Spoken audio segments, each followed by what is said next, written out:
السلام علیکم ورحمۃ اللہ وبرکاتہ۔ امید ہے کہ آپ تمام ہی حضرات خیریت سے ہوں گے۔ سوال ہے محمد نعمان ارریہ بہار سے۔ تو سوال یہ ہے کہ کہہ رہے ہیں السلام علیکم حضرت۔ وعلیکم السلام۔ یہ کہہ رہے ہیں کہ لڑکی باجماعت تراویح پڑھ سکتی ہے یا نہیں، یہ انہوں نے سوال کیا ہے۔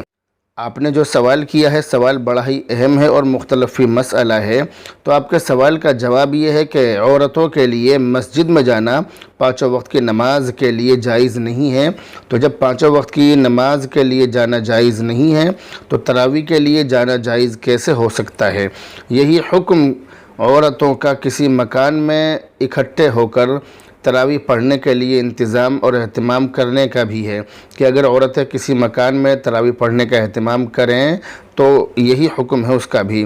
اگر عورت امامت کرے گی تو نماز مکروہ تحریمی ہوگی، اور اگر مرد امامت کرے اور تمام ہی عورتیں نامحرم ہوں یعنی اجنبی عورتیں ہوں، یعنی وہ عورتیں ہوں کہ جن سے پردہ کرنا ضروری ہے، جن کے درمیان پردہ ہوتا ہے، اس مرد سے ان عورتوں کو پردہ کرنا ضروری ہے۔ اگر اس طرح کی عورتیں ہوں تو بھی مکروہ ہے، اور اگر نامحرم عورتوں کے ساتھ کچھ محرم عورتیں بھی ہوں، یعنی کچھ گھر کی عورتیں بھی ہوں جن سے پردہ نہیں ہے، تو پھر گنجائش ہے۔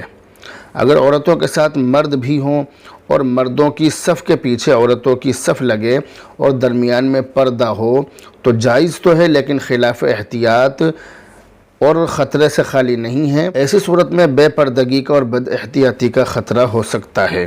اس لیے عورتوں کو ہمت اور چستی کے ساتھ گھروں کے اندر ہی علم طرح سے تراویح پڑھنی چاہیے، باہر نہیں جانا چاہیے۔ اور اگر کوئی محرم مرد جیسے باپ، بھائی، بھانجا، بیٹا وغیرہ امام ہو جائے، وہ امامت کر لے تو پھر جماعت سے ادا کر لینے کی گنجائش ہے۔ لیکن بہرحال خلاصہ یہی ہے کہ اگر عورتیں جماعت سے تراویح پڑھ رہی ہیں تو اس کے اندر بہت ساری شرطیں ہیں، بہت ساری چیزیں ہیں۔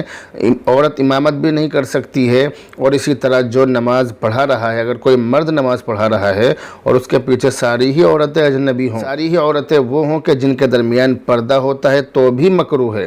اور اگر امام تراویح پڑھائے اور اس کے پیچھے مرد حضرات تراویح پڑھیں اور ان کے پیچھے پردے کے ساتھ عورتیں تراویح پڑھیں تو بھی خطرے سے خالی نہیں ہے۔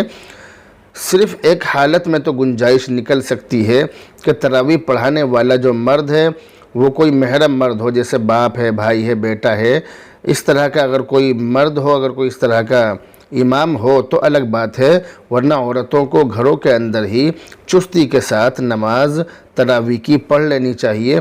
اکیلے نماز پڑھنے جماعت کرنے کی ضرورت نہیں ہے، ان کو پورا ثواب انشاءاللہ تعالی ملے گا۔ بہرحال اب آپ سے رخصت ہوتے ہیں، دعاؤں میں یاد رکھیں۔ السلام علیکم ورحمۃ اللہ وبرکاتہ۔